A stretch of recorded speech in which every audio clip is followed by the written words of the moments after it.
Hello दोस्तों, आज मैं इस वीडियो में डिस्कस करने जा रहा हूँ low side current sensing circuit design के बारे में कि कैसे हम shunt resistor, op amp capacitor and gain resistor का सिलेक्शन करते हैं। जैसा कि आपको पता है कि इस सर्किट का हम ऑटोमोटिव या इंडस्ट्रियल इक्विपमेंट में बहुत ज़्यादा यूज करते हैं to monitor the current, over current and battery level detection. अब मैं इस सर्किट की सबसे इंपॉर्टेंट कंपोनेंट्स की मैं बात करता हूँ तो ये हमारा शंट रजिस्टर हो गया, ये ओप एम्प हो गया, राइट। ये जो हम कैपेसिटर्स यूज करते हैं फिल्टर के लिए, और ये हमारे जो रजिस्टर है ना, इससे हम क्या करते हैं कि इस सर्किट का गेन सेट करते हैं। और ये जो दोनों डायोड्स है ना, ये जीनर डायोड है बेसिकली। तो इन जीनर डायोड का यूज किया जाता है प्रोटेक्शन के लिए, और इस ओप एम्प का हम यूज करते हैं सिग्नल को एम्पलीफाई करने के लिए, क्योंकि ओप एम्प एज एम्पलीफायर ही यूज किया जाता है। तो ये एम्पलीफिकेशन के लिए हम यूज करते हैं। मैं इस सर्किट के वर्किंग की बात करता हूं तो जैसा कि मैं इस पिछले वाले वीडियो में आपको लो साइड करंट सेंसिंग सर्किट कैसे काम करते हैं डिटेल में एक्सप्लेन कर रखा है। मैंने इसमें आपको इंट्रोड्यूस करा देता हूं कि कैसे ये काम करता है। अब होता क्या है कि यहाँ से जो लोड करंट फ्लो करता है ना, इस लोड और ग्राउंड के बीच में हम एक शंट रजिस्टर प्लेस करते हैं सीरीज में, राइट। तो यहाँ से जो भी करंट फ्लो करता है उसकी वजह से इस रजिस्टर के अक्रॉस वोल्टेज ड्रॉप होता है, जिसे हम वी शंट कहते हैं, राइट। तो वी शंट की वैल्यू कितनी हो जाती है? आई लोड मल्टीप्लाई विथ रेजिस्टेंस की वैल्यू। अब ये जो रेजिस्टेंस की वैल्यू होती है ये मिली ओम में होती है। तो यहाँ पे जो वोल्टेज ड्रॉप होता है बेसिकली मिली वोल्ट में होता है। अब ये जो मिली वोल्ट ड्रॉप होता है ना, इसको क्या करते हैं, इस ओप एम्प के थ्रू हम इसको एम्पलीफाई करते हैं, राइट। अब इसका जो आउटपुट वोल्टेज आपको देखने को मिलता है वो gain multiply with shunt, right. अब ये जो गेन है ना, ये बेसिकली हम क्या करते हैं, इन दोनों रजिस्टर से गेन डिसाइड करते हैं कि हमें आउटपुट वोल्टेज कितना चाहिए। तो उसके हिसाब से हम इस रजिस्टर की सिलेक्शन करते हैं। ये जो आउटपुट वोल्टेज होता है ना, ये बेसिकली एनालॉग होता है। अब एनालॉग वोल्टेज को हमें क्या करना होता है, डिजिटल में कन्वर्ट करना होता है। तो ये आउटपुट हम डायरेक्ट माइक्रो कंट्रोलर या फिर एडीसी को देते हैं। वहां से क्या करते हैं कि फिर इसको हम करंट में चेंज करते हैं और एलसीडी पे डिस्प्ले कराते हैं कि कितना करंट फ्लो कर रहा है हमारे सर्किट में, राइट। अब इसके आउटपुट की मैं बात करता हूं तो वी आउट की वैल्यू कितनी हो जाएगी? I load multiply with R shunt multiply with R two by R one. मतलब इतना आउटपुट आपको आइडियल केस में दिखना चाहिए, राइट। अब होता क्या है कि ये जो शंट रजिस्टर है, ये जो गेन रजिस्टर्स है, इनके टॉलरेंसेस होते हैं, राइट। तो उसकी वजह से क्या होता है, जैसे मान लो टेम्परेचर आपने चेंज कर दिया, रूम टेम्परेचर पे रेजिस्टेंस की वैल्यू कुछ और होती है। अगर टेम्परेचर आपने चेंज कर दिया, मान लो 45 डिग्री 50 डिग्री कर दिया, तो वहां पे क्या होगा कि रेजिस्टेंस की वैल्यू फ्लक्चुएट करेगी। तो उसके वजह से भी आपको आउटपुट क्या होगा कि चेंज होगा, वेरी करेगा। और दूसरा जो इसमें सबसे इंपॉर्टेंट चीज है, ओपन का ऑफसेट वोल्टेज, ये वीओएस है ना, इसकी वजह से भी आपका जो आउटपुट वोल्टेज होता है ना, आउटपुट में चेंज देखने को मिलता है, राइट। तो अगर मैं एक्चुअल में आउटपुट कंसीडर करता हूँ बाय यूजिंग सब टॉलरेंसेज ना, तो यहाँ से आपको I load multiply with R sense dash. Dash का मतलब ये है कि हम यहाँ पे क्या कर रहे हैं कि इसका जो है टॉलरेंसेज कंसीडर करके चल रहे हैं।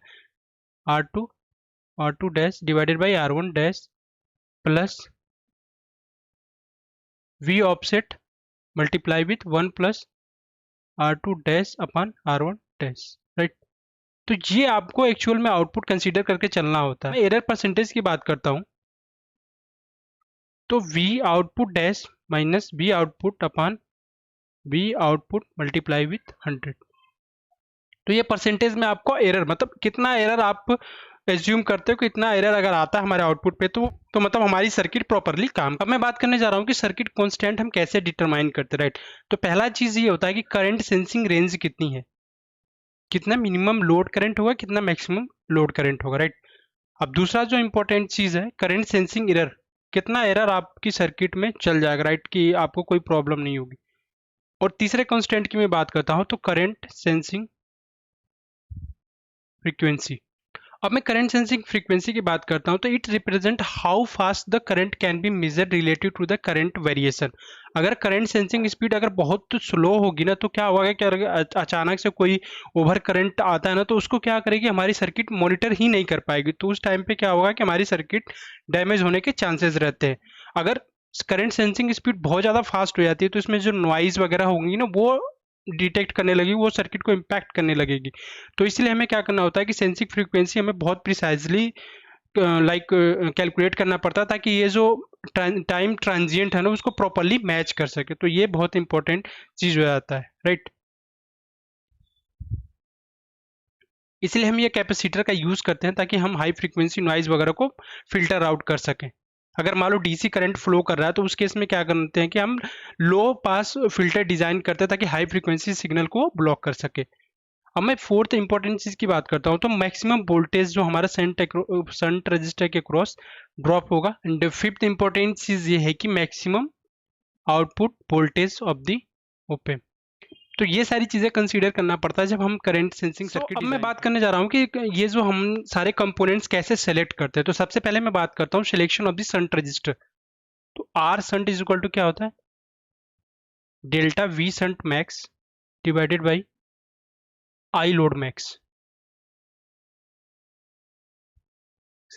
तो यहाँ से आपको क्या करते हो कि शंट रेजिस्टेंस की वैल्यू कैलकुलेट करते हैं।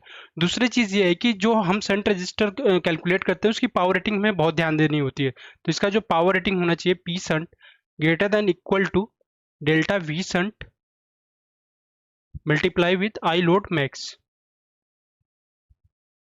ठीक है, तो इसकी पावर रेटिंग हमें इससे ज्यादा सेलेक्ट करनी पड़ती है। और तीसरी चीज की बात करता हूँ तो टॉलरेंसेस।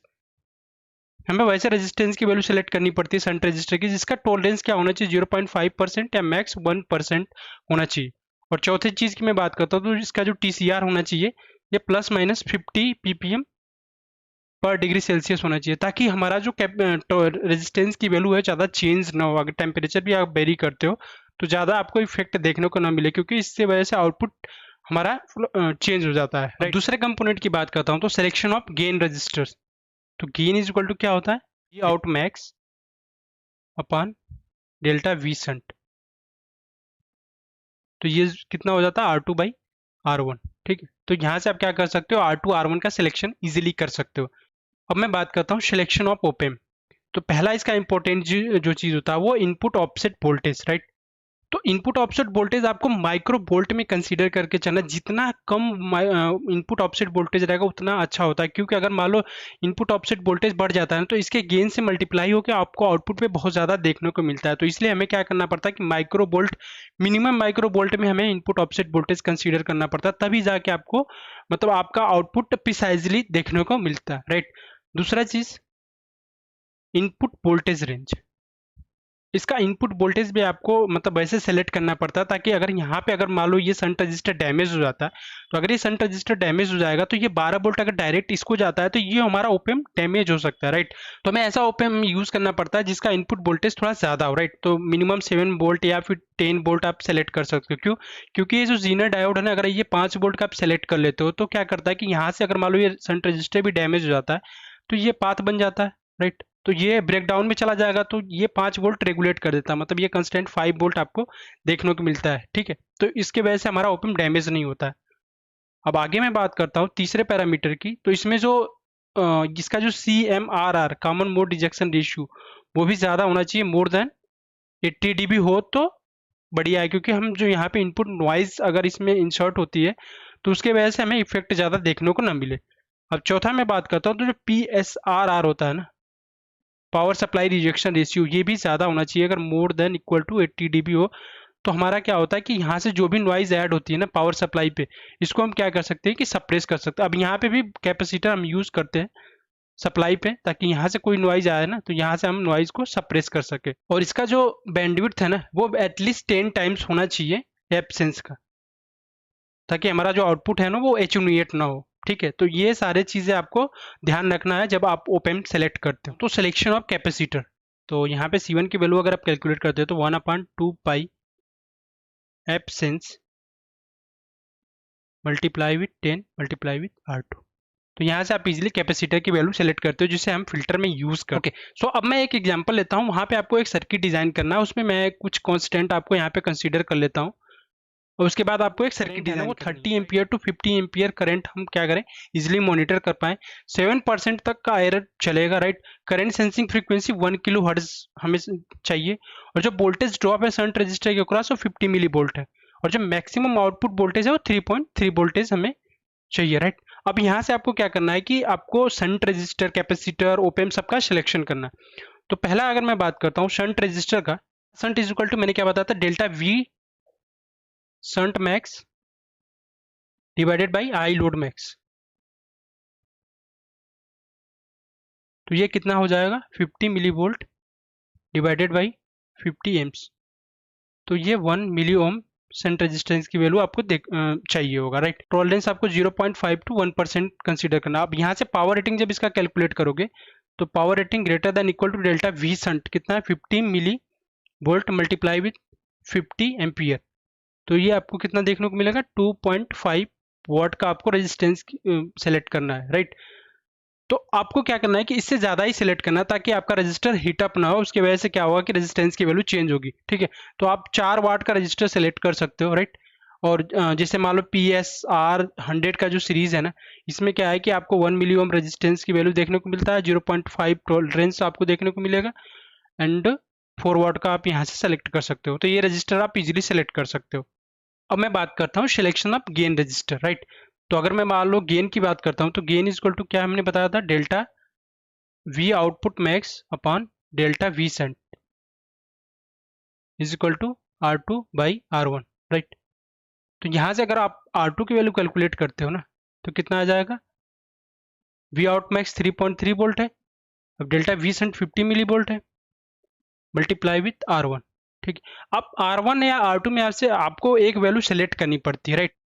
ये बेसिकली आपको सेलेक्ट करनी पड़ती है, मतलब आपको अपने से ही सेलेक्ट करनी पड़ेगी ताकि आपको रेशियो मतलब उसके अकॉर्डिंग आप R2 की वैल्यू कैलकुलेट कर लोगे कितना R2 की वैल्यू होगी, राइट।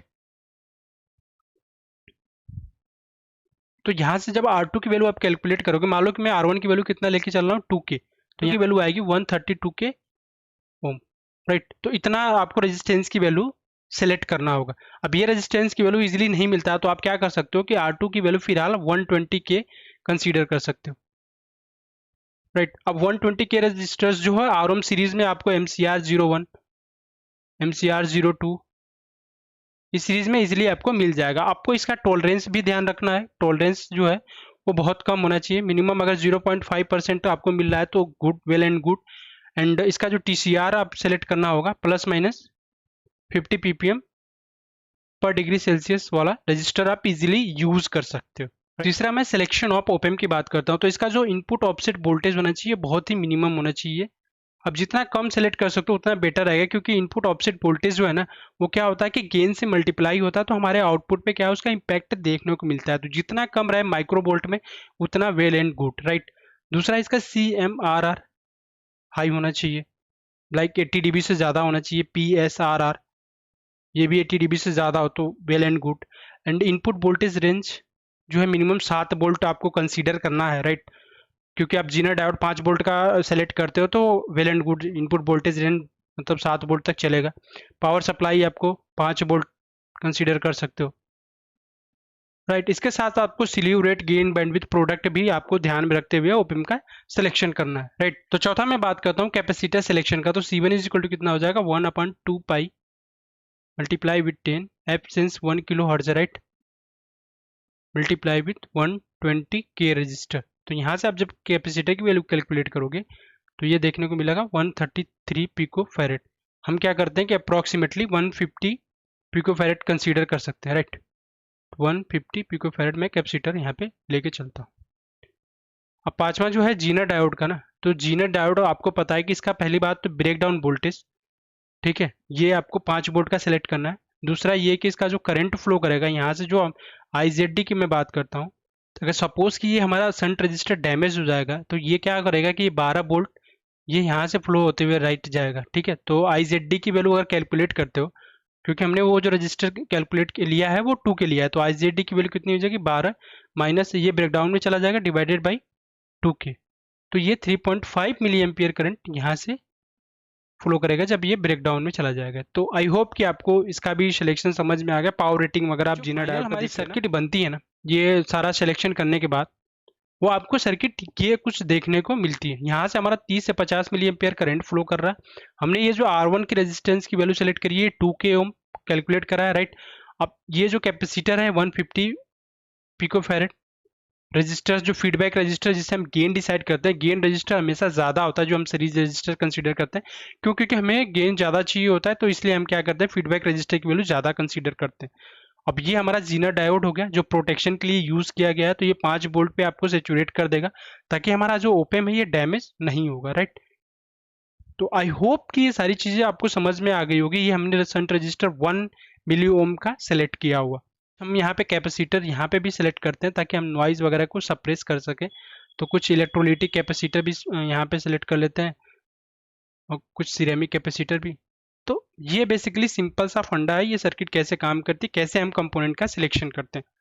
अब मैं इसको सिमुलेट करके दिखा देता हूँ। आप यहाँ पे देख सकते हो, यहाँ पे जब 10 ये पहला जो ग्राफ है करंट वर्सेस आउटपुट वोल्टेज दिया है, राइट। अब यहाँ पे जो 10 एम्पियर जब करंट फ्लो करेगा तो इसके अक्रॉस कितना वोल्टेज ड्रॉप होगा, 10 मिली वोल्ट, राइट। अब 10 मिली वोल्ट को अगर इसका आप गेन कैलकुलेट करोगे तो 60 है, तो 60 पे आपको 10 मिली वोल्ट कितना 0.6 के आसपास मिलेगा। तो यहाँ पे आउटपुट देख सकते हो, आपको 10 एम्पियर पे 0.6 या 0.65 के आसपास देखने को मिल रहा है। अब 50 एम्पियर पे देखोगे तो इसका आउटपुट 3 वोल्ट देखने को मिल रहा है। तो ये करंट वर्सेस आउटपुट वोल्टेज हो गया, एक तो पहला ग्राफ, ठीक है। अब दूसरा ग्राफ जो दिया है हमारा गेन का दिया है, मतलब आपको आउटपुट वोल्टेज और इनपुट वोल्टेज का रेशियो दिया है, ठीक है। तो अगर यहाँ पे अगर 10 मिली वोल्ट की बात करते हो तो वहां पे आपको आउटपुट कितना देखने को मिल रहा है, 0.6 के आसपास मिल रहा है। तो इसका गेन कितना आ जाएगा, 60 इसका गेन आपको देखने को मिलेगा। तो आई होप कि आपको ये सारी चीजें समझ में आ गई होगी। अगर आपको कोई डाउट है, कोई क्वेरी है तो कमेंट बॉक्स में जरूर से मेंशन करना। Thank you so much for watching this video.